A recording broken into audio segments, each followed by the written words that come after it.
నారాయణపేట జిల్లా పార్టీ కార్యాలయంలో ధన్వాడ మండలం బీజేపీ పార్టీకి చెందిన జెడ్పీటీసీ విమల అంజు యాదవ్ మరియు వారి 400 మంది అనుచరులు నారాయణపేట మండలం అభంగాపూర్ మరియు వేములపల్లి గ్రామాలకు చెందిన 100 బీజేపీ కాంగ్రెస్ కార్యకర్తలు మరియు నారాయణపేట పట్టణానికి చెందిన విశ్వ బ్రాహ్మణ కులానికి చెందిన 100 మంది యువకులు నాయకులు బీఆర్ఎస్ పార్టీలోకి చేరారు. ఈ సందర్భంగా ఎమ్మెల్యే రాజేందర్ రెడ్డి వారందరికీ గులాబీ కండువాలతో పార్టీలోకి సాదరంగా ఆహ్వానించారు.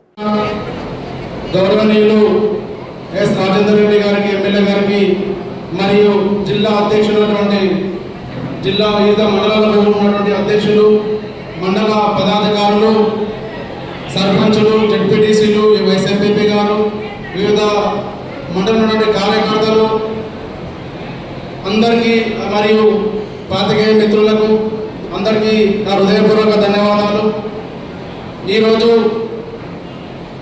బీఆర్ఎస్లో చేరుతున్న సందర్భంగా ఇంత పెద్ద ఎత్తున మా నాయకత్వాన్ని నమ్మి మరియు నారాయణపేట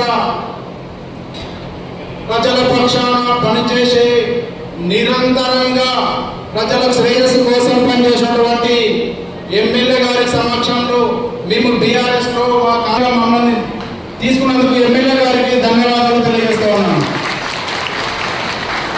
ఒక్కసారి మనం ఆలోచన చేయాలి. తెలంగాణ రాకముందు మన నారాయణపేట ఎట్లా ఉందో ఒకసారి ఆలోచన చేయాలి. మన గౌరవ ఎమ్మెల్యే గారు 2 సార్లు శాసనసభ్యులు గెలిచి 3వసారి మనం మినిస్టర్ అయ్యేదాకా అందరం కలిసికట్టుగా మనం గెలిపేయాలని నారాయణపేట ప్రజలందరినీ కోరుతా ఉన్నాను.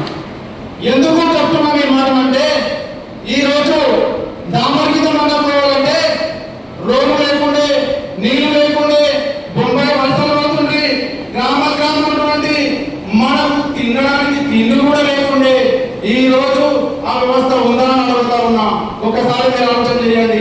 ముఖ్యంగా ఇంకొకటి ఏంటంటే, ఒక చిన్న ఇంట్లో ఆడపిల్ల ఉందంటే పెళ్లి చేయాలంటే పెళ్లికి కట్నం ఎంత అవుతుందో, చుట్టాలకు ఎంత పిల్లలకి కట్నం ఎంత భరోసా లేకుంటుండే. ఈ రోజు కేసీఆర్ నాయకత్వంలో, కేటీఆర్ నాయకత్వంలో, మన రైతు బిడ్డలటువంటి ఎమ్మెల్యే రాజేంద్ర నాయకత్వంలో ప్రతి ఆడపిల్లలకు కళ్యాణ లక్ష్మి రూపంలో 1,00,000 రూపాయలు ఎవరికి కూడా రూపాయి లేకుండా ప్రతి ఇంటికి నేరుగా చెక్కుల ద్వారా వస్తుంది. అంటే ఇది కాదా అభివృద్ధి అని అడుగుతున్నా. కొందరు మురుగుతున్నారు. ఏమైనా మురుగుతున్నారంటే అంజు యాదవ్ ఇక్కడ గెలిచి అక్కడ పోయిండు. ఎక్కడ పోయినా అంజు యాదవ్ ప్రజల పక్షాన్ని ఉంటారు. మా గౌరవ ఎమ్మెల్యే గారు అభివృద్ధి చేస్తున్నారు కాబట్టి మేము బరగా మేము వెళ్తాం, మా మండలాన్ని అభివృద్ధి చేస్తాం, మా గ్రామాలను అభివృద్ధి చేసుకుంటామని నేను తెలియజేస్తా ఉన్నా.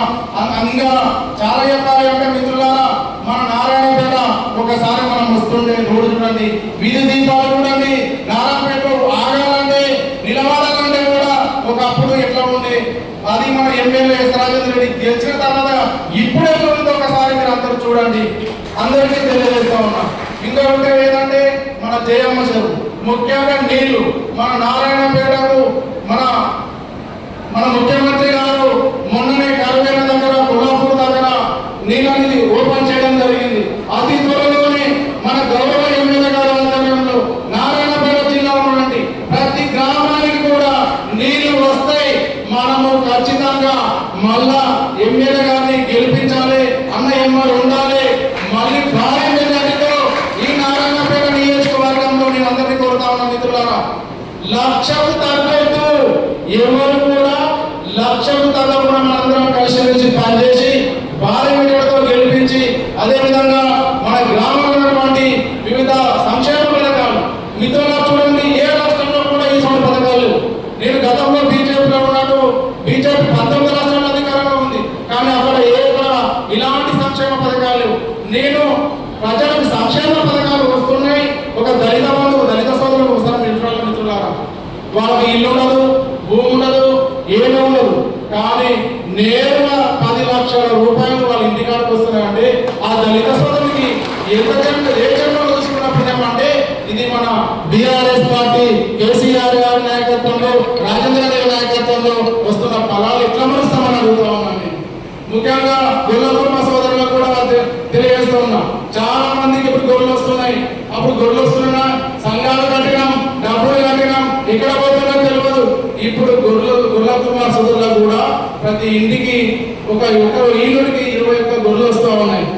అదేవిధంగా నేను తెలియజేస్తున్నా మిత్రులారా, రాబోయే రోజుల్లో రాజేంద్ర రెడ్డి గారి సమక్షంలో ఇంత పెద్ద ఎత్తున మనం చేయలేం కాబట్టి అన్నయ్యమ్మడే ఉండి మనకు ఏదైతే మన గ్రామాలకు ఏవైతే పనులు ఉన్నాయో డెవలప్మెంట్ విషయంలో ఏవైతే ఉన్నాయో వాళ్ళందరినీ కూడా అన్నగారిని కూడా మనం తీసుకొని మనం చేయించుకుందాం.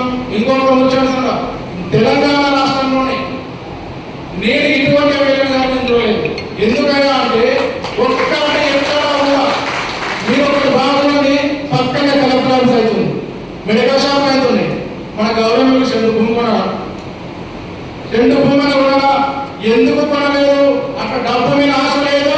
నాకు నారాయణపేట ప్రజలని అభివృద్ధి పనులు నడపలే, నాకు ఇలాంటి ఏది అవసరం లేదు, నా ప్రజలే నాకు కావాలని చెప్పి ఈ డెవలప్మెంట్ విధంగా కలెక్టర్ ఆఫీస్ కానీ జిల్లా హెడ్ క్వార్టర్ చేయడంలో కానీ మండలం చేయడం కానీ కొత్త పోలీస్ వ్యవస్థ నిర్మాణం తీసుకురావడం కానీ డెవలప్మెంట్ అంటే నారాయణపేట చూస్తున్నాం.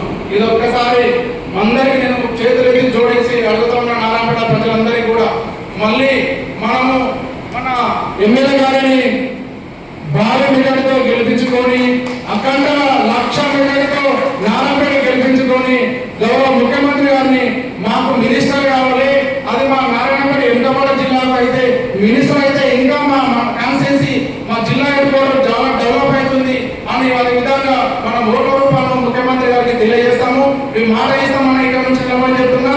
మీకు అన్ని మండలాల కన్నా మా ధన్వాడ మండలంలో మీకు భారీ విధంగా అందిస్తామని తెలియజేస్తాము.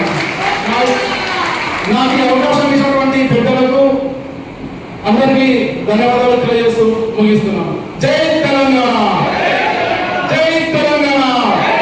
కారు గుర్తుకే ఎస్ఆర్ రెడ్డి గారి నాయకత్వం, ఎస్ఆర్ రెడ్డి గారి నాయకత్వం. ధన్యవాదాలు.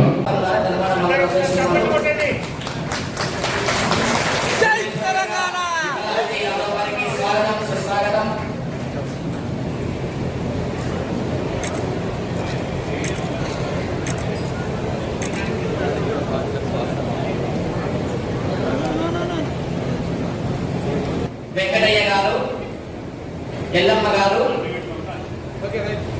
నాగరాజు గారు, ఎల్ రవి గారు,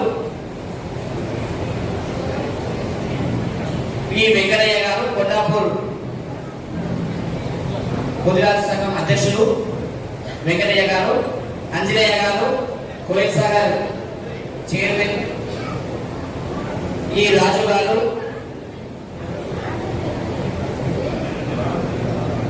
కృష్ణయ్య గారు,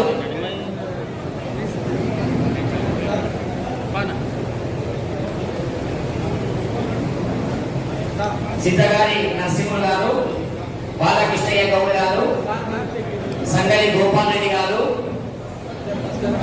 రాజారాం గారు అని మీరు ఒక సైడ్ నిలబడండి.